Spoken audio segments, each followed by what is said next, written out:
Today we are going to talk about diet for belly fat loss. Belly fat loss needs diet and exercise both. If you do something in isolation, you may get some results, but they will not be optimal. Your efforts will not be optimal. Okay. So please refer to my previous workshop dated May 9th for learning about the exercises. And trust me, you don't need to do a lot of things. You don't need to spend hours and hours in the gym. There are some basic protocols. If you do them in as little as 30 to 40 minutes, 3 to 4 times a day, 3 to 4 times a week, you'll see the benefits of that. However, to lose any fat and especially belly fat, you also need to combine it with a proper nutrition for belly fat. We are not talking about overall fat loss. That may be your goal. However, today's topic is focused more on the belly fat loss. Okay, so belly fat loss belly fat is very sensitive to the amount of insulin your body produces. So you may be overall overweight. So for example, if your waist, if you are a woman, and if your waist is over 30 inches, in my program, in the Metabolics program, I think you could do well by getting your waist to 30 inches. Okay. If you are a male and if your waist is over 34 inches, I would think that, from a metabolic perspective, you would do well if you get your waist to 34 inches. So let us understand what things we need to implement. Regular average people, I am not talking about bodybuilders who need to go on stage in a bikini contest. For those kind of aspirations and goals, you need a very, very, very disciplined approach. You need to measure your quantity of food. You need to time your food properly. I am talking about average people who are office goers, who are parents, who don't have hours and hours to spend meal prepping or in the gym. You are pretty much,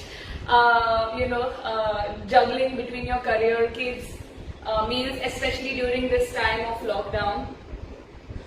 We have seen that the current pandemic has immense complications for people with high insulin, resulting from high inflammation. So this diet can not only help you lose belly fat, it will also protect you from the complications arising from the corona pandemic. Okay. Alright. So what is the one thing which stops us from following any diet? Okay, no points for guessing the answer. It's cravings. Okay, and why do we get cravings when we go on a diet, right?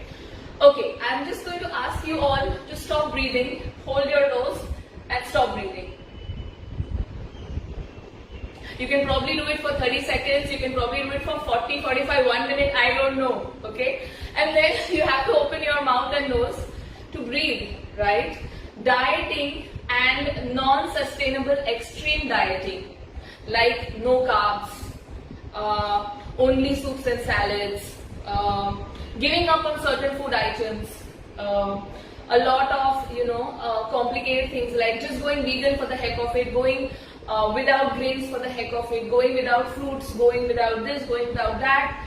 These kind of dieting styles might give you results, but it's like this. After some time, you have to breathe, right? You will need carbs. They are hardwired in your being and not yours, for all the ancestors who have lived before us for millions of years. Okay? So don't make it hard for yourself by going into any extreme form of dieting. Cravings are a result of these highly restricted diets, very low calorie diets. I see people sustaining on 1000 calories, 1200 calories, 800 calories, 600 calories. These are non-sustainable. Okay? Things like stress makes your cravings intense. Stress makes you reach out for the nearest donut. It makes you reach out for the nearest ice cream, for the chips. It makes you reach out for these high energy food which will digest immediately, give you that sugar rush so that you get less stressed. It is a wiring in the human species. You cannot change it single-handedly. Okay? Deficiencies. If you are deficient in magnesium, in zinc, if you are deficient in chromium. These deficiencies do lead to an increase in cravings, and you cannot adhere to a diet. Lack of sleep, have you noticed if you don't sleep well, the next day you will reach out to foods which are not on your agenda, like a donut, like a cake. You'll find it much harder to, kind of resist these temptations if you don't sleep well, okay? So cravings are a result of these things. If you want to sustainably lose weight, especially belly fat, you have to get your cravings in order. It's much easier to stick to a plan when you are in control of your environment, of your internal environment and external environment, rather than when you have constant cravings. Maybe for a day, 2 days, a week, you will manage your cravings. After that, it's just human nature to give in and have that, huge burger or fries or whatever, and then it kind of leads to binge eating, right? Because we have that all or nothing mentality. Alright, so let's begin with how to manage or avoid these cravings, okay? First, we'll work on how to avoid the cravings. Start with a healthy meal construction, okay? What is a healthy meal construction? We have 3 meals in the day: breakfast, lunch and dinner, right? For breakfast, lunch and dinner, start with a protein in your mind. You could be a vegetarian, you could be a non-vegetarian, you could be somewhere in the middle. However, choose the right protein. So for example, if you are a non-vegetarian or an eggitarian, you could have eggs, right? If you are a vegetarian, you could have a paneer as your protein, right? Paneer pieces, paneer bhurji, stir-fried cottage cheese is paneer, right? So you could have some paneer preparation or eggs as your base protein for breakfast. You could supplement that with a carb, okay? I'm going to show you the recipe later on for healthy, quick breakfast oatmeal. So oatmeal could be your choice for carbs. So for every meal, try to combine protein with a healthy source of carb. I would say avoid bread because it digests really fast and it really spikes up your insulin. It's not that bread is bad, okay? I do not restrict it for any other purpose other than the fact that you are not metabolically healthy to absorb and assimilate the insulin spike released by bread, okay? Once you get there, if you are an elite athlete, once you are working out so many hours in a day, once you are a consistent, leading a consistently fit lifestyle, you can have bread, okay? If you're starting out, I would say keep bread at bay, alright? So, start your meals with a base of protein. Add a carb to it. In my case, I like to have oatmeal in the morning, okay? This would be your breakfast. You could add some veggies to it. You could add healthy fats. Anyway, fats are included in eggs. You could add some breakfast salad. Sometimes I like to have, I know it's a very unpopular opinion or unpopular choice of breakfast. Sometimes I eat a salad for breakfast with eggs, okay, if I don't feel like having oatmeal or something like that. Then comes your lunch. Again, start with a protein, whether you are a vegetarian or a non-vegetarian. For vegetarian, the options are paneer, rajma, chole. Go for those. If you are a non-vegetarian, you could have chicken, fish, eggs. You could have a lot of dal as well. For carbs, you could go for rice, roti, you could go for dosa, idli. Okay, all these are carb options. So combine these, alright? Dinner, I like to keep it lean because frankly we are going to go to sleep post dinner, so there is not much activity around our dinner time. Unless you're a very active person, I would say minimize carbs at dinner. Have some protein. Also, one thing I didn't mention for lunch is definitely include a salad. Okay, it could be anything. It could be greens, it could be Indian raita, it could be tzatziki, it could be any form of veggies. Alright, try to include vegetables, and I don't mean potatoes, sweet potatoes, etc. I mean actual green leafy vegetables or non-starchy vegetables. Add them to your meals so that you feel fuller, you have the fiber to sustain and absorb the insulin spike, and you do not unnecessarily binge on a lot of carbs, because, well, you fill up the space with veggies, right, and the fiber. Finally, for dinner, you could go for protein, veggies, and a little amount of carbs. But yeah, keep the carbs to a minimum at dinner time. So this would be your general, framework for 3 important meals. Now, what about snacks? We do feel peckish during the day. We are in the middle of a meeting and you want to pop in something. What could be some healthy ideas, right, for snacks? One of the things that I find quite healthy and filling is a slice of cheese. Yes, you may say it's high cholesterol, high fat, etc. However, if you want to lose belly fat, you probably want to steer clear of carbs like wafers or namkeens and other such things. So this will be filling and at the same time satisfying. It's indulgent if you like cheese. Some nuts. I've got some almonds here. You could have almonds or walnuts. Do not have dry fruits like dates or apricots, especially if you want to reduce your belly fat, simply because they have a lot of sugar in them. And I don't know about you, but I can never stop at one date. I have to have 7 to 8 dates to really feel like I've eaten dates.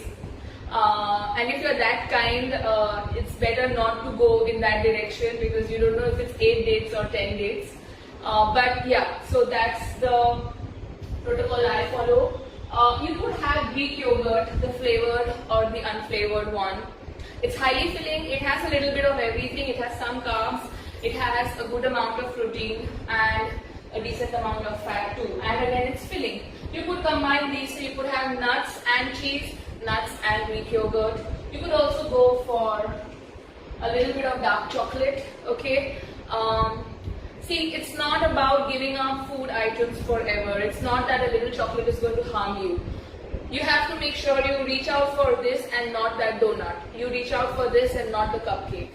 Okay, so a little bit of dark chocolate, anything above 50-60% is a good number to aim for. So overall, these were the snack ideas.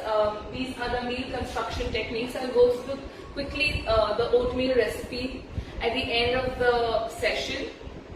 Before that, I wanted to touch upon some client cases, okay, which I have come across. So this is a general template. Whether it works for you or not is based upon your individual body's response. So I get a lot of clients with hyperinsulin, in their body, and you can't see these things externally, but overall their body's response to a fit lifestyle, like no matter what they do, exercise, etc., the body doesn't respond. And that is a good marker. Like, let's say you're hungry all the time. No matter what you do, your weight and waist especially doesn't budge. After food, you have an immense craving for something sweet. You've just finished a full meal, and in half an hour you can eat a lot again. You're ready for that. These are the telltale signs, and of course the shape of your body, in the sense that where you store fat. If you store a lot of fat on the belly, especially, you most probably have an insulin issue. Okay. So, how do we really, manage these things? So these are the general principles. Some clients of mine, I will just want to share them with you, because you could be one of them. Your case could be something like that. So with this client, she's from Hong Kong, and she did respond decently well in the initial weeks, but in spite of doing everything, like she was very disciplined with the food, with the workouts, her waist was not moving much. And it was very surprising given the kind of diet adherence and workouts she was doing, 5-6 days a week, hardcore strength workouts, and everything. So we decided to remove carbs from her breakfast completely. So she was only on protein and fat. She responded beautifully in the next week itself. It's not that I reduced her calories, I just removed breakfast carbs. So some people can respond well to elimination of carbs at certain times during the day. You could be one of them. Okay. I need to have carbs in my breakfast usually because my home fit classes are in the morning and I eat breakfast immediately after that. So it really depends on your individual case. Another case is one client came to me with a severe insulin problem with excessive belly fat. It's almost like the whole fat in her body was stored only in the belly. Postpartum. A lot of people, a lot of women experience this postpartum. We increased her carbs after reducing them a bit and her body responded like that. She dropped inches within a week or 10 days. Okay, so your body could do well with an increase or a decrease, consecutively. Okay, so that is known as carb loading and carb depletion. Some people do very well with no carbs at dinner. Okay, especially when it comes to belly fat. Mentally and I think culturally, it's a little difficult to think that yes, you cannot have carbs at night. I think once you get used to it, it's fine. But a lot of people again have sleep disturbances if they give up carbs completely at dinner. So there is a fine balance we need to draw there. Okay. All I want to say is be active. There are some people, finally, who can do with some carbs equally spaced. So breakfast, lunch, dinner, along with the protein and the fat, of course. Some carbs here, some carbs there, equally spaced, equal amount kind of things, and they do very well. You have to find out where you belong, whether you are an endomorph, which is what most people who are insulin resistant are, meaning you get fat, or rather you store fat and lose fat quickly, and there are some who are ectomorphs who store fat and lose fat very slowly. So ectomorphs lose fat fast, but they have some difficulty in putting on weight, in the sense they will take more time to put on muscle and fat. Endomorphs, I am an endomorph, so I will put on muscle and fat quickly. However, it will take me a lot of time to lose the fat. Okay, so insulin resistant people are characterized by gaining muscle quickly and fat quickly and losing it slowly. Okay, not a great place to be, but here we are. So that's the overall gist of a belly fat loss diet. There are general principles and there are some basic nuances. Each case has to be studied, so no two clients of mine have the same protocol. Okay, it has to be tweaked and twisted as per your liking. You may respond very well to no carbs at night physically, however mentally it may be straining you. In that case, what do? You don't get sleep. When you don't get sleep, the next day, as we know again, you will make some faulty choices when it comes to food. So we don't want that. Alright, I'm going to talk about a simple recipe that can be done very quickly, especially useful for very busy people who don't want to cook elaborate breakfast in the morning. So ensure you have protein in the form of eggs or paneer. Okay, that is one option. Along with that, if you want to have oats, okay, as your carbs, I soak these oats in the night. Okay, I don't cook them. One thing we need to know about carbs is that the easier they are to digest, the higher your insulin spike will be. So for example, white bread, okay, the moment you put it in your mouth, it starts digesting. The moment it reaches the stomach, it's turned into sugar. Okay, the sugar hit is instant with bread, refined bread, especially white bread. When it comes to oats, it's definitely more digestion time. However, if you boil them and boil them and boil them and make them extremely mushy by overcooking them, their insulin spike, capacity increases. So the way I like my oats is I soak them so that they are not so easy to digest when I have them in the morning. I soak them overnight, and it's really quick because I don't have to do any cooking. I soak the required quantity in the fridge at night. In the morning I wake up. So the oats that I use are rolled oats. Don't go for quick cooking oats. These are morning harvest oats. I got them from a website known as onegreen.in. In India, it is a new website and it has a lot of healthy stuff that one can explore. To that, I add 1 scoop of protein powder. So this is usually my post-workout breakfast. Okay, I use Big Flex protein powder. I like the banana flavor a lot. Now, so with this, mix it up and have. Okay, I add a little bit of cinnamon to it. Cinnamon is an insulin blocker. Okay, it helps reduce the impact of insulin. So do ensure for belly fat loss you include cinnamon in your food. Okay.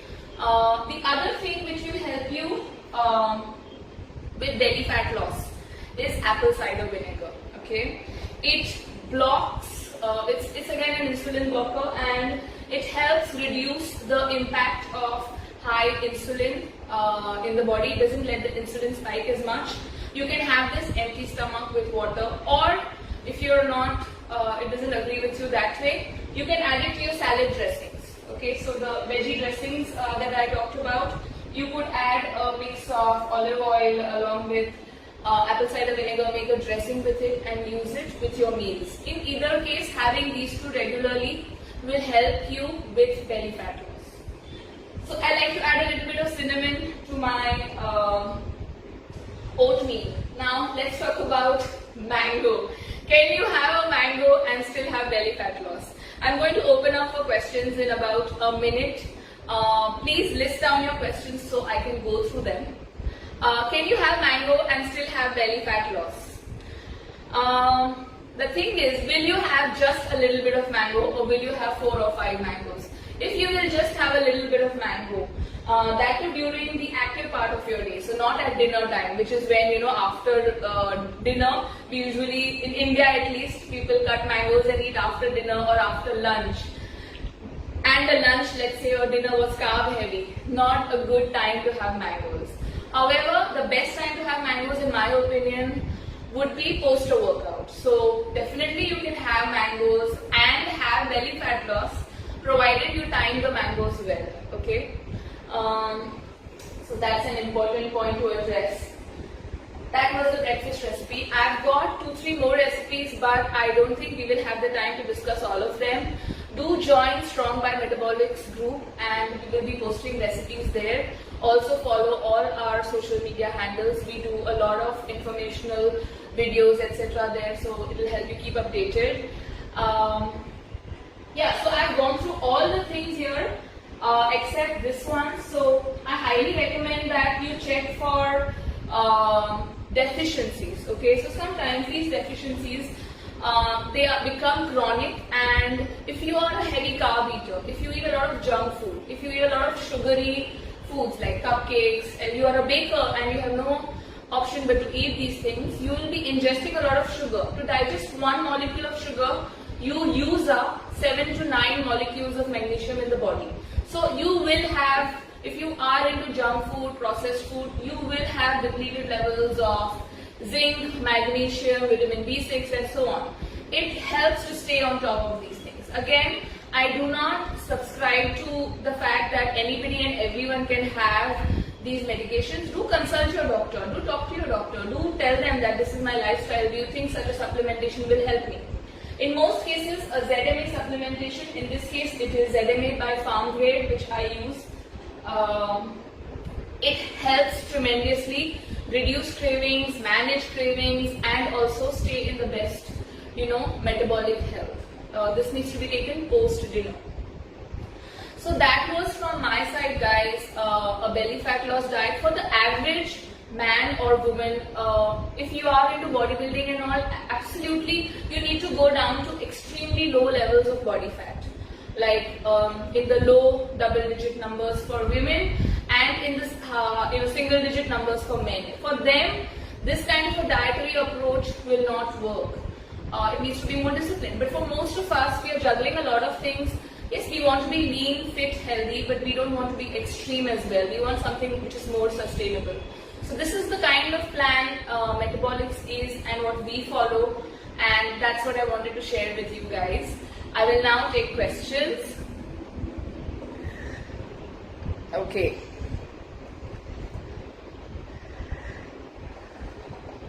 Sprouts, Namita. So Namita is asking, what about sprouts? Sprouts are good, Namita. However, 100 grams of sprouts has only 2 to 3 grams of protein. So if you're looking at sprouts from a protein source perspective, there is not much that you get from sprouts unless you have loads and loads. However, some people have gastric issues if you have too many sprouts at the same time.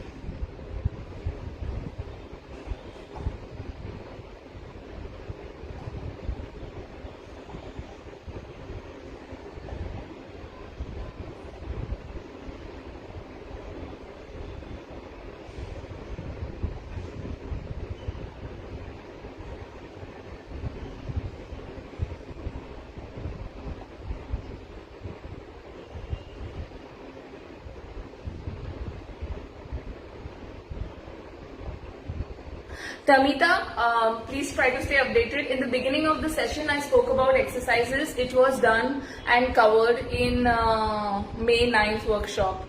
So instead of just again and again typing the same question, please refer to the entire workshop. Niharika asks, how often can I have dark chocolate? You can have it 3 to 4. See, it really depends, okay? Your entire calorie intake in the day. If there is space for dark chocolate every day, you can have it. However, don't make it an addiction. Do not make it into a compulsion. Have it 3 to 4 times a week and stick to 1 or 2 small pieces.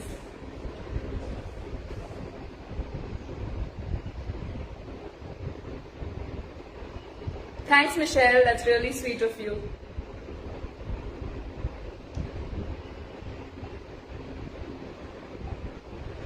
Okay, thanks, Priya.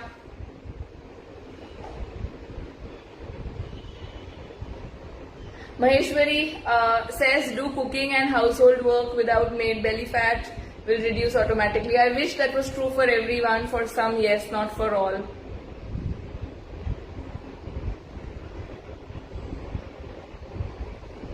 Okay, just quickly going through questions, guys. Which carbs to use, guys? Go for complex carbs. Complex carbs are oats, sweet potato. You could go for, even our idli dosa are fine. Super processed carbs like bread, biscuits, pancakes, anything which is made with white wheat flour or even wheat flour could be processed. Again, it depends on your threshold. If you're really active, working out 2-3 times, 2-twice a day, if you have to be on your toes for your job, you could do well even with bread. But the thing is, it really depends on so many factors. Like what works for one person may or may not work for the other. But on a generalized basis, bread is definitely one of the most common processed carbs that a lot of us consume, and we could do well without having it. Yes, green tea is good for fat loss.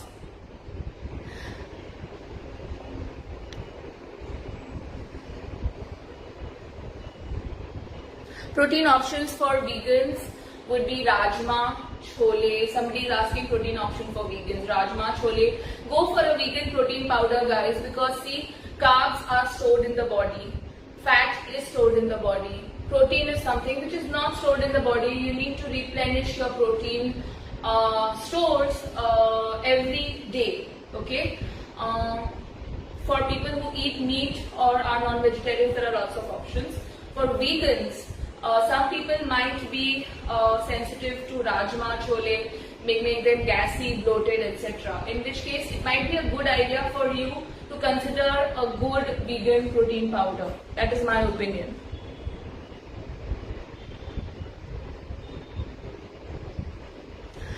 Jaggery. So Isha asks us, is jaggery powder better than sugar? So jaggery, honey, sugar, all these other syrups and other things, they are the same thing because they even dates, apricots, raisins. Some people think that if you make a cake out of date sugar or coconut sugar or a date paste, it is healthier. It may be healthier because it provides you some more micronutrients like iron, etc. But in terms of the insulin response, it is the same as that of table white sugar. So pretty much if you have date or honey and sugar, 1 teaspoon, your body will respond the same way and your belly fat will respond in the same way.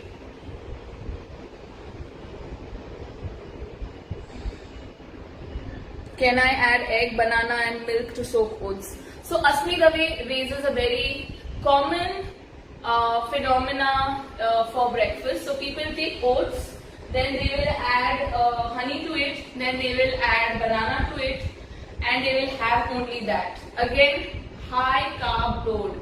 Bananas are high in carbohydrates. Oats are high in carbohydrates. Yes, good carbohydrates, but carbohydrates nonetheless.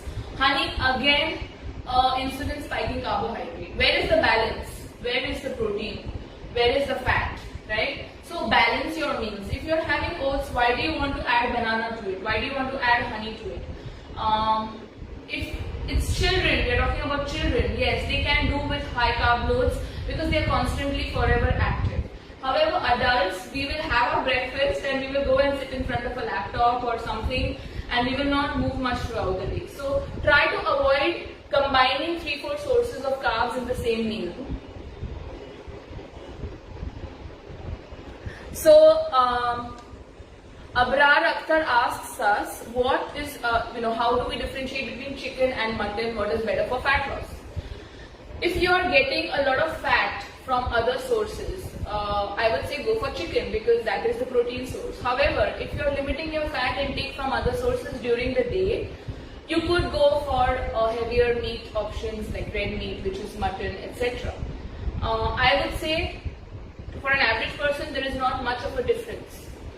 Do not consume extremely carbohydrate-oriented foods all the time when you're having red meat because it's a high carb and a high fat load, right? So you have to look at food items in conjunction with the other things you are having throughout in the day.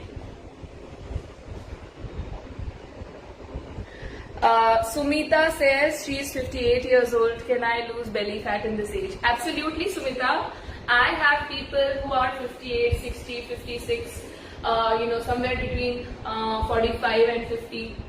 You can absolutely lose belly fat at any age. Follow the principles that I told you, right? And you yourself will see the difference in a week or conservatively speaking 2 weeks time.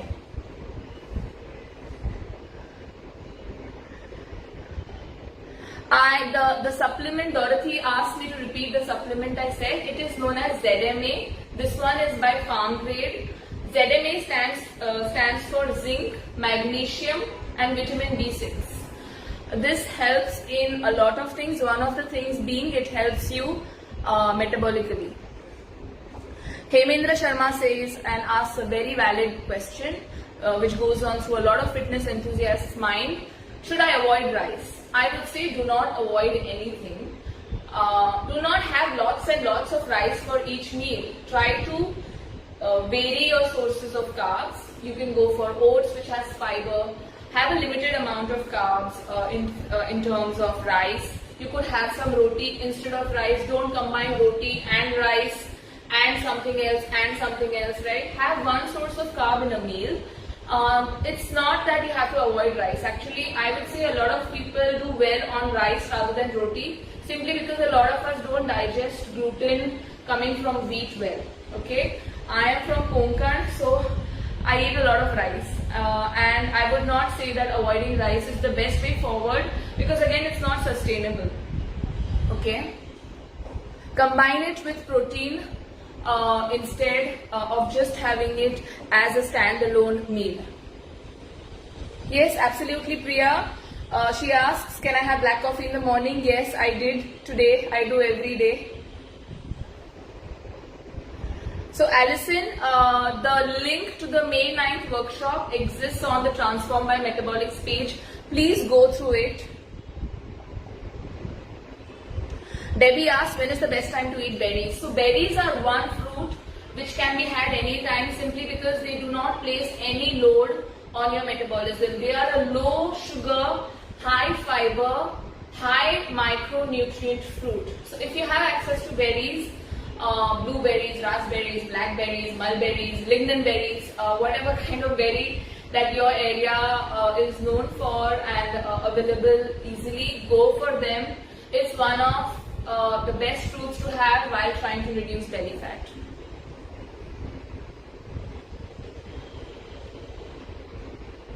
So Jayapriya says, can we have at least 2 spoons of sugar per day? I am unable, okay, the question is gone. So yes, see, it all depends on your adherence, okay. I would like it if my clients do not have any sugar in the form of table sugar in their day. If it comes from fruits, maybe I'm okay because it comes accompanied with fiber. However, simply adding 2 spoons of sugar is a habit you are best, away from. However, if you just can't manage, try to cut down the sugar, right? Make it into half a teaspoon, make it into 1/4 teaspoon. Let your taste buds adapt, and trust me, they will if you consistently try. Thanks, Michelle. Protein powder. So a lot of people have this thing about protein powders. This is the last question I will talk about because we've already exceeded the time limit by 7 minutes. Protein powder, is it good, bad? Should we have it, should we not have it? Is it artificial, is it not artificial? This is my personal view. I have experienced the benefits of protein powder, so have my clients. Yes, it is an expensive product. However, if you can afford it, you should go for it, simply because it makes it easier for our body to meet protein needs, okay? I can't keep having eggs, I can't keep having chicken and all the time. If you can do that in your schedule, please, that would be my advice to you, that go for it. Have it from the natural sources, have it from the main food items. But because of the lifestyle, because I have my client calls, because I'm always on the run, because I have so many things that, to cater to time-wise, I'm not able to be on top of my protein all the time. Protein powder makes it very convenient and tasty, I might add, to meet your protein goals. A lot of people have the problem that protein powders are artificial. Now to them, I will ask this. Complan is something which we give kids, right, in India. Does the Complan powder grow on trees? Does Horlicks go on trees? Does Ensure go on trees? Does your glucose biscuit grow on trees? What grows on trees? Only fruits and vegetables, right? Apart from that, everything else is processed, and in the same way, whey is a processed food item. However, there is a big difference between a cupcake and a scoop of whey. That's why it is more expensive, because it is giving you more nutrition. Nobody asks if a cupcake is processed or not, or artificial or not, no matter what goes in the cupcake, right? But a lot of people have this phobia of protein powders. I am not promoting it, neither I am saying anything against it. All I am saying, it is a very convenient way to get and meet your protein requirements, and that is very crucial for you to meet your health goals. The one I use here is a protein powder by Big Flex. Alright, so there are just too many questions. What I'm going to do is I'm going to try to address these questions over time. Do become a part of Strong by Metabolics group and post your questions there as well. Keep showing up for these workshops. You can follow our pages and be in the know of what's coming up next on the coming Sunday. And I hope you enjoyed this belly fat loss nutrition workshop. And I do hope that you implement some of these tips and pointers and update me if they work for you. Thank you very much, guys, for coming on a Sunday morning. See you guys soon. Bye.